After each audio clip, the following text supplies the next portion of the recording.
What's going on, guys? Your boy Amazing here, back with another video. And in today's video, guys, we are here with another must invest video, but this is going to be covering the must invest best teams that you guys want to be using on your Grand Cross account.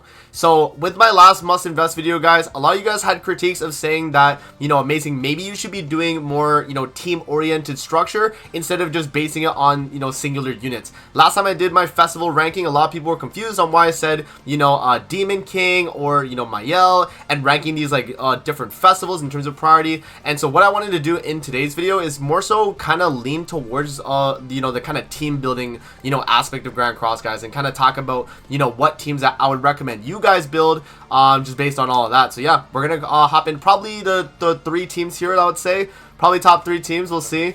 Yeah, man, let's hop in, guys, and let's start with the number one team that I would say is a must invest priority is going to be the Goddess team. Now this is going to cover pretty much any of the goddesses across the board for the most part, right? Let's actually go to the Goddess race here, and we'll talk about why goddesses are such a must invest team in Grand Cross. Now, the first reason why goddesses are super good to invest in is because if we look at a lot of the goddesses here, guys, most of them have graces, right? You talked about the 4 archangels, each of them have graces. They're all able to provide something as a link for any character that you are running. So that's the main thing that I would say is a big plus about the Gods team. The next big thing about the Gods team is they all have basic stat build up, which is very good for content where you either need really high score, which could be things like guild boss or final boss, or just content where you just need a ton of tanking on the team to be able to brute force through it. And so, with characters like Margaret here, where she obviously builds up basic stats for goddesses every time you use a buff, you have characters like LR Liz, where she in her passive here is able to provide up to 30% basic stats in PvE, right? And it's strictly talking PvE, by the way, guys, not necessarily on the PvP side with this, with goddesses specifically. But yeah, no, like, obviously Elizabeth's gonna be really good. You have Tarmiel here, he builds up basic stats for your team when you take damage, right? So that's obviously very good too. And then a character like Mael can be the main damage dealer while being able to still support the team by providing the damage reduction that he does, across the board, right? And he's going to be able to dish out a ton of damage because of all the goddesses that are, supporting him along the way. And I think this is generally the 4 characters that I would prioritize in terms of building a good goddess team, guys. The reason why I say this is because this team actually does really well against pretty much all demonic beasts. The only one you wouldn't do good against would probably be like the deer. But this covers like Bird, Skull and Haughty, Nidhogg. I would say those 3 you could easily beat with this goddess team specifically. So that's really nice. And the fact as well is that goddesses, again, really good for point scoring. So guild boss, final boss, I mean, anytime there's something like that that's available, you're running goddesses on the team.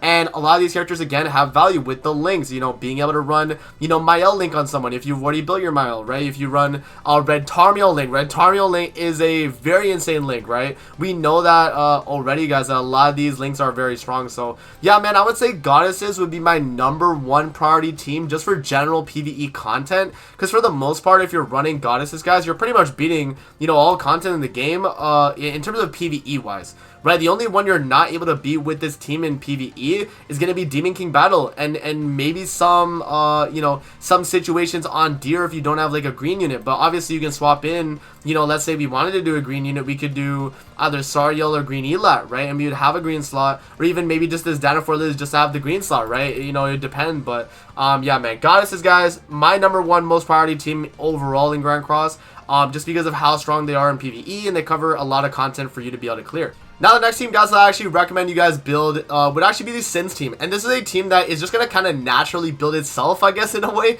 And the reason why I say that is because you have characters like DK Meliodas, or Meliodas in general, right? Let's just say Meliodas, right? Across the board, like Meliodas is the MC. He's going to have good units in the game, guys. So building a Meliodas like DK Meli, or even, future Melis, obviously with end of year, we're probably getting another one. But like Meliodas overall, really good to invest in. Building like a, HP defense, attack rate damage for him, that's really good across the board. That allows you to run Meliodas. Now, characters like Dolthur, you have characters like King, Diane, Ascanor, Merlin, right? All these characters are going to be very, very good, and you can mix and match teams together with the Sins and actually make them work really well, guys. I think personally, if you guys want to build a team that can cover, you know, a lot of content in the game, just like the way Goddesses can, I would actually recommend building some of these Sins characters for, you know, not necessarily this team specifically, but definitely generally these characters for Sins. So let's talk about why I specifically have these 4 characters lined up here, guys. So DK Melly, again, the strongest Meliodas in the game at this very moment. Very strong, able to team-wide cleanse, and he does a ton of damage. So that's a given, right? You're gonna build DK Melly. You might save your resources maybe for when the new Melly comes out, which is fine to do. But bear in mind, he's gonna be still great even after the new Melly. Like, no, regardless of how good the new Melly is, DK Melly is still an option, and that's a good thing to, you know, take into account. Now, Gulther here again. You have a bunch of Gulthers in the game, guys. If you just go to, you know, characteristics 7 Deadly Sin, there are so many good Gulthers in the game. We're talking the rank up Gulthers while also talking the Fest Gulther. And he's actually free now too, you know. He was actually accessible in the Jump Box Part 2. And yeah, he's good. You know, he provides you attack related stats, gives you max HP, a lot of really nice support stuff from that Gulther. And then, you know, talking about the rank up Gulthers, you obviously have Green Gulther, Red Gulther, both of them being very, very good. And then obviously you are Gulther that I have here, guys, on the team, mainly because he's buffing Sins. He's giving them, you know, a ton of basic stats. And so that's another character that could definitely be really good. And for a lot of content in the game, you know, he is very strong. And even now in PvP, you know, he's being spammed with Milim and, you know, all these other, you know, crazy teams. So building UR Gulther once he's available, if he's, you know, maybe on end of year banner, then that could be really good. Jelly King, the most slept on character that I've ever talked about on this channel, guys, is New Wings King, Sweet Jelly King. The reason why this character is so strong is because if you actually look at his passive here, this is what makes him so good. For each fairy ally on the battlefield, increases the hero's attack related stats by 10% and damage dealt by 10. So that's good, right? That's what we're talking fairy team, which is, you know, is good. But we obviously have the new, you know, LR King, so that would probably take the fairy team slot.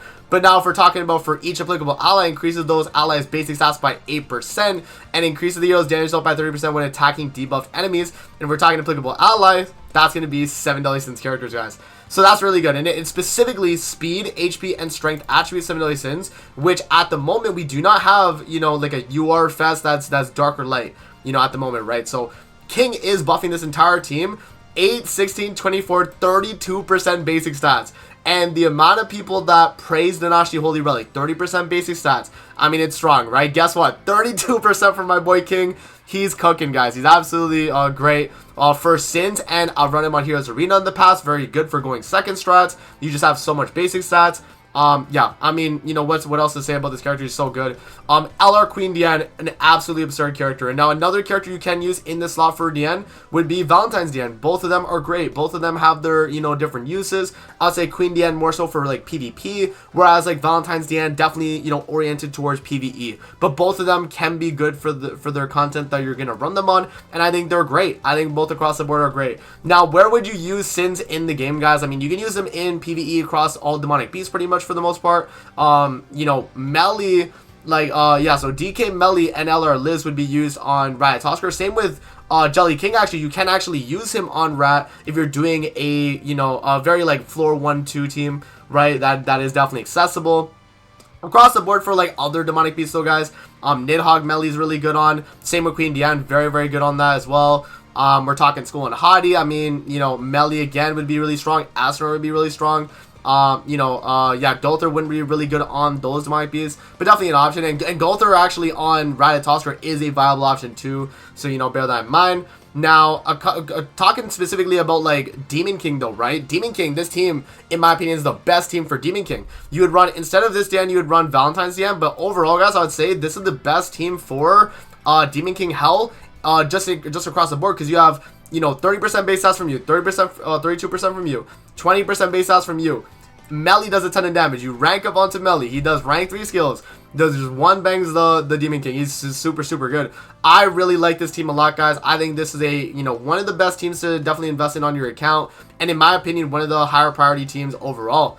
Now, moving on to the last team here, guys, I would say is the another priority team that you guys should be building is going to be the human team, guys. Now, humans, in my opinion, are in a really good spot across, you know, mainly PvE content right now. PvP, they're good, but it just definitely depends on, like, you know, what kind of variant you're running. Now, the two characters I want to mainly talk about for this in terms of humans is going to be Blue Roxy and UR Escanor. Now, Blue Roxy is so good because she enables every human character that has a single target skill that can crit to be able to bypass damage cap on demonic beasts. So when we're talking speedrun content, when we're talking, you know, anything that you're trying to, you know, clear really fast in terms of demonic beasts, Roxy got you covered, and she allows any human on the team to be able to do that. Now, the reason why Escanor is such a good character alongside Roxy is because he can already hit past the damage cap with his additional damage equal to 50% of final damage. And same goes with the light Escanor as well. This one right here, this ultimate Escanor, he is still just in the same boat as Escanor, where you can run him as well, and they both do additional damage past the initial hit. Right, so I think Escanor is probably better though, because he does 50% additional damage, right? Whereas, Ultimate Escanor here does 30, but it's AoE. Whereas Escanor here, he's doing it single target, but it's 50% additional damage, right? So I think that overall is a lot better on demonic beast, because you're usually in, you know, one boss content, right? Unless it's like someone hottie. But yeah, I think this core right here, where you have Roxy and Escanor, I think together makes humans for PvE very, very good. And then from there, it's kind of just slotting in whoever you can run. I like to run Lancelot alongside these characters too. I think he does very good. And then for this slot, guys, it's really, you know, up to you. You want to run Levi for, Deer. You can get a red character in there. You want to run Percival. He can be great as well. You can run the green Percival. You can do, like, literally, if we just go to humans, literally all humans that have single target skills, guys.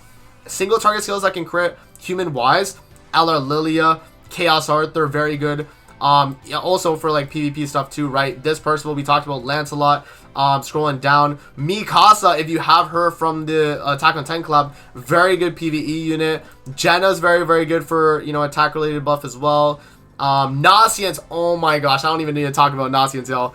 Absurd PvE unit, right? Very, very good. Bomb is really good for PvE. Jue Viol, right? Yeah, I mean, Yuri, right? Kizuna. Like, guys, there's so many really, really good human characters across the board. Even if they don't have single targets like Kizuna, as I mentioned, just across the board, PvE humans is very, very good. You know, across the board, guys, across the board. So that's what I would say would be my top 3, you know, just kind of must invest teams in Grand Cross, guys. Definitely in that order, I would say, though. You're right. So you would do goddesses to cover pretty much all your general, you know, use content, right? Also, the fact that they're linked so that you can actually run them on a lot of other teams as well makes you a lot, you know, in terms of viability. Now, moving on from that, I would say Sins is really good. It covers all your other, you know, kind of difficult content. So, like, all the harder demonic beasts. We're talking, like, Rat. Obviously, you have characters that on this team that can clear Rat. You have, Nidhogg. You have Demon King Battle, which I think is very good as well, because, you know, obviously endgame. PvP across the board, right? Like, you have characters here that are viable in PvP. You got, like, Gunther. You got, you know, like, LR Queen Diane, right? If we're talking, you know, characters that would be viable on, you know, teams nowadays. And yeah, guys, I mean, just generally overall, Sins is good. Heroes Arena, really good team too. Yeah, well, what's not to say about Sins? And then, yeah, guys, humans would be for if you're at that point where you're like, okay, let me start speed running my demonic beasts. Let's do Bird, Deer, Skull, and Hottie. All of them on speed run, then you're gonna run, you know, a team variant like this. And the core of Escanor and Roxy is always super good across the board. I like to run that team like pretty much anytime I take humans into a fight. I'm taking Escanor, Roxy, and I'm going in, guys. Like, you're just gonna do an absurd amount of damage, clear through pretty much all the bosses and all that. And yeah, it's just overall really nice. I think this is one of the better teams for PvE content as well. So yeah, guys, that would pretty much cover my top 3 teams right there for must invest for your Grand Cross account. Again, guys, obviously there's going to be flex options and things you can change between all the characters on those teams that I mentioned. But the ones that I showed off right there would be my main best team recommendations, and you can use them across the board overall. So yeah, guys, that's going to be it for the video. I hope you guys did enjoy. Let me know if you guys already have those teams built in the comment section below, or if you plan on starting to build those teams right now on your account. So that's going to be it for the video. Hope you guys did enjoy, and we'll see you guys on the next one, man. Peace out. Have a good rest of your day, guys. See you later, man.